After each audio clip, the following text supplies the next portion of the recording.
I'm Matt Malik. I'm with KeyBank. I've been there for 10 years. I'm the domain manager with QA organization, enterprise. So we're responsible for a couple thousand applications. Anything that goes on within the bank, we need to do some sort of validation and testing. My specific role is shared testing services. So anything that's non-functional, whether that's performance, test data management, automation, whatever the case may be. Anything they need, we try to provide it for them out there. So with that. Thank you. Can you guys hear me fine? All right, good afternoon. My name is Arif Mohammed. I see familiar faces as well. So you've heard me before as well. So I'm CTO, field CTO for TDM solution. I help and advise our customers on setting up TDM practice within their organization. For the last 2 to 3 years, I've been actually leading the product management for the test data management solution as well. So I've been involved with the product team as well to further improve the product. All right, so. Fabulous, and with that, let's kick it off.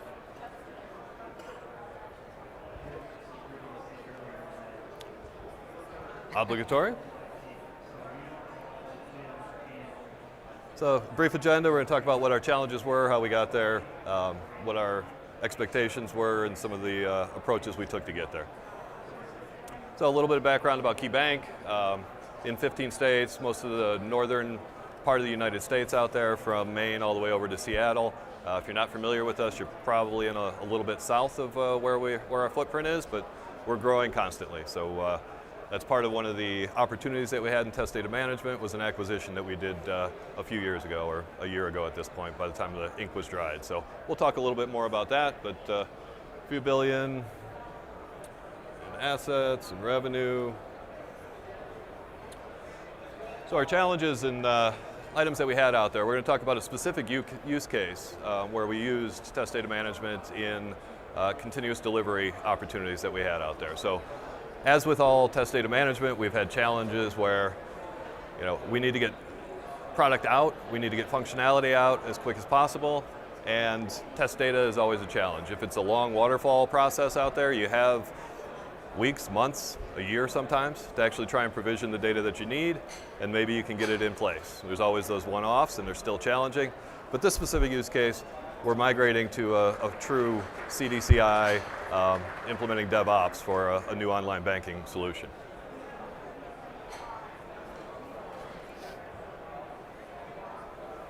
So in doing that, last year we finalized an acquisition with First Niagara, realizing that our online banking application probably wasn't going to be up to snuff to handle that large of a volume, the functionality that we're looking to bring on for new customers.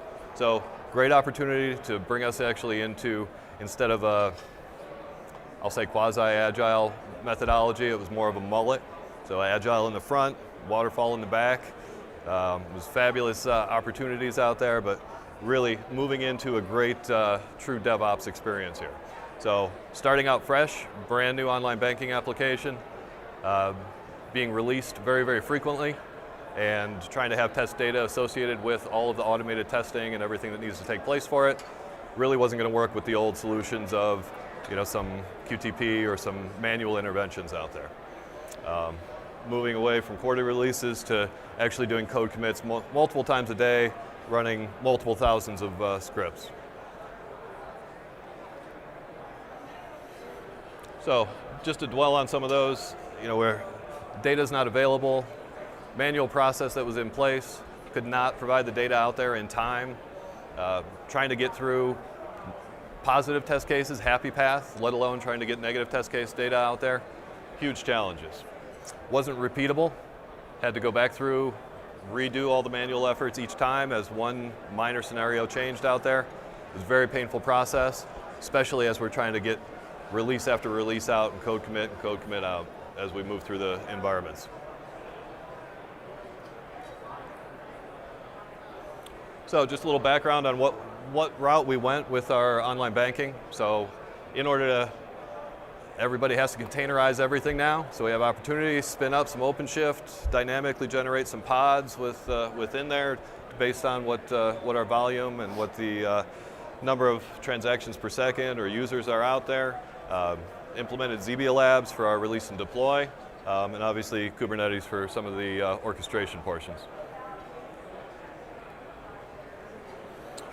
So bringing all the new technology into our old solution out there, we had the release individual coming to us and saying I need data so I can actually execute my 8,000 to 10,000 automated scripts out there.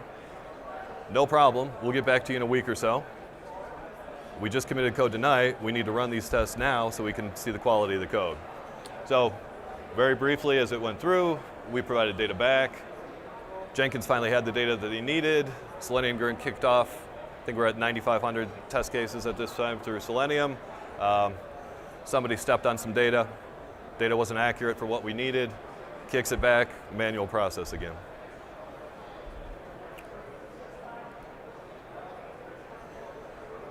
Right. So, as you heard, the challenges, right? And based on those challenges, we see one of the problem is manual. So there are a lot of manual activities which multiple testing teams are actually kind of doing very similar stuff, right?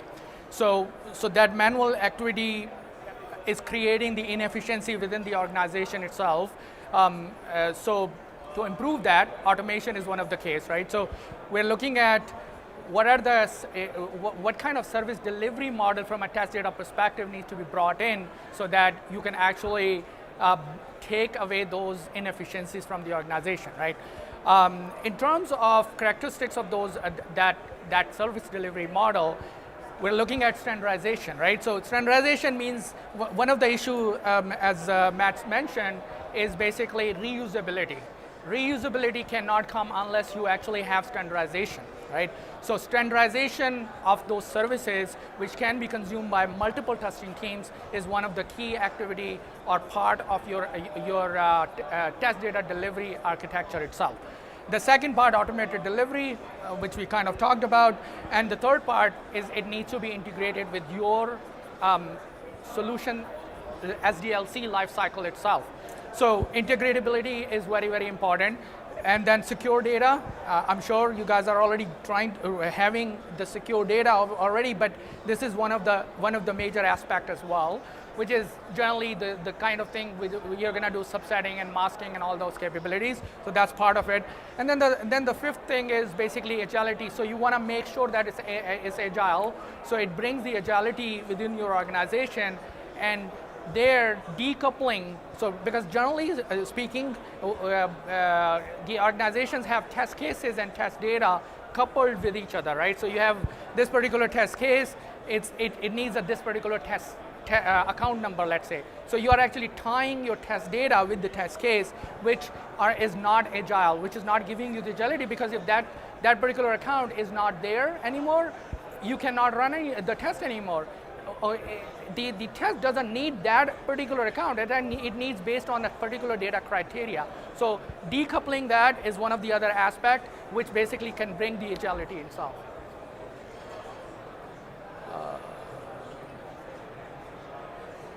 So with that, I mean, the kind of solution we were looking for, as Matt was talking about, don't hard code the data.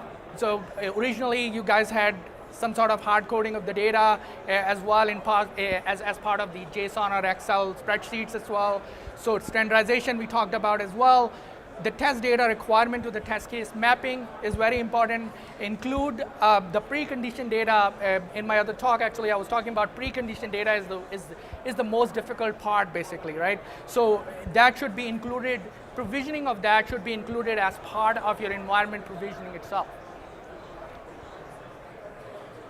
So from an automation perspective, you guys actually standardize on Gherkin. That's where you were going towards, right? Correct. And then you said in there you guys had JSON-based data, which was hard-coded there, right? So with to support your automation, the TDM platform needs to be able to dynamically generate the JSON files as well, so that it can be actually requested at the time when the execution is happening in conjunction with the data in the backend databases as well, right? So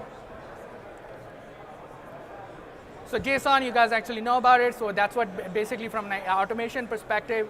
So that's where CA/TDM comes into play and the solution-oriented approach of that, right? So you must have seen this before as well. Bringing the data from production is just one thing. It's part of the activity, it's a check mark, but how do I make these testing teams consume that data better is the most important part of your TDM strategy, which is where the service catalog comes into play. So you can actually create set of services. Either it's just entirely data generation services, which eventually go and feed into your automation scripts, or it's a find and reserve capability so that people don't step on each other's toes, or ability to find something on one environment and be able to actually inject it to the other environment, which we call it copy and clone kind of activity. And when we say that, it's not copy and clone of the database, it's actually copy and clone of a business objects itself as well. So those are the kind of different services which you actually provide, and you set of those standardized services, basically you put them in front of your testing teams so that all those testing teams which were doing their own thing for similar kind of activity, they are basically utilizing the standardized set of services, which is what Matt, you guys actually did. So let's go into, and we talked about the value perspective, so I'll skip this. So we'll go into the solution, so how you guys actually implemented that. Sounds good, we switch one more time there. So very similar to the diagram that I had put up there before, however, we're eliminating all the manual intervention. So as a code commit comes in, Jenkins kicks off the jobs, identifies what data needs to be out there. In theory, it's great if we can reserve data. But just because I reserve it doesn't mean somebody's not going to step on it, and it's going to cause a couple thousand of my scripts to fail out there. So our approach on this was actually, you know what, when we need data that doesn't meet the requirements out there, let's trigger the REST service within CA's TDM product. Let's go out there, hit the 8 or 10 different applications that we're dependent on, because this is an online banking system.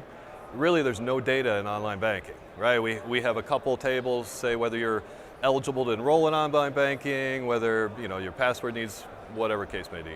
So our challenge out there is all of the downstream applications that online banking is dependent on. Do they have a credit card? Is their credit card in arrears? Do they have a DDA or checking account? Is there a trust account with them? All of that information is needed in order to do all of this testing out there. So REST service goes out, hits all of these other applications, identifies what data actually meets the individual test needs, packages it back up into JSON, gives it back to Jenkins, and then Jenkins uses that to kick off the Selenium Grid jobs that ultimately run the test on the online banking application. So we're able to execute 10,000 scripts, 9,500 technically, but I'm going to go with 10,000 from this point forward in under 10 minutes. So TDM gets us the data, makes sure it's valid, conditions if it needs to, gets it back into JSON, kicks it back over, tests execute, and we don't have that manual intervention in between where these tests failed because my data was wrong.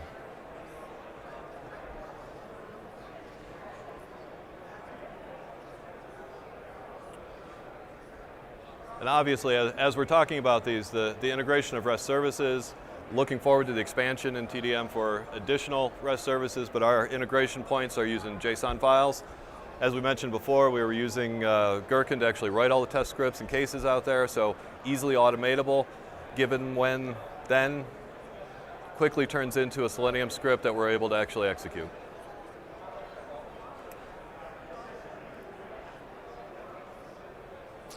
So a day in the life. I need data. This is really outside of our online banking automation, but in general, do we already have something out there? There's a fabulous portal in place. We have about 60 different tiles in place for different applications that if you do need data in order to do functional testing or anything else that may be needed, check the portal. We don't want to get involved. We don't want to have to manually go out and create something for you. If it is something that is either missing or an enhancement that needs to take place, the test data management group will go out, create enhancements. Our goal is not to provide one-off data, but to incorporate that in and make it self-serviceable so you don't come back the second time when you say, I need this data again and I need to find some SQL statements out there. I do have the disclaimer on the side there because there's always something, right? There's something that, whether it's a vSAM file that we don't have connected to and you need data quickly, or if it's something that is just completely one-off that's not worth our effort in order to do it because the application is going to be retired or something like that, we still do have a fair load of whether they're QTP or whether they're our own individual queries that we write out there. It always happens. Always last minute items come up.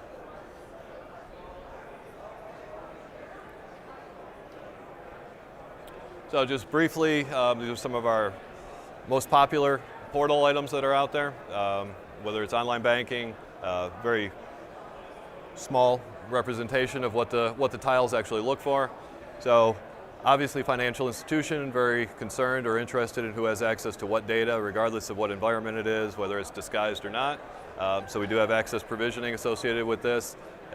And if you do need data within one of our customer information exchanges or data warehouses or something along those lines, you'll put through an access request. You'll actually be provisioned to have only access to that project or those tiles that you actually need, and then you'll be able to go out and serve yourself.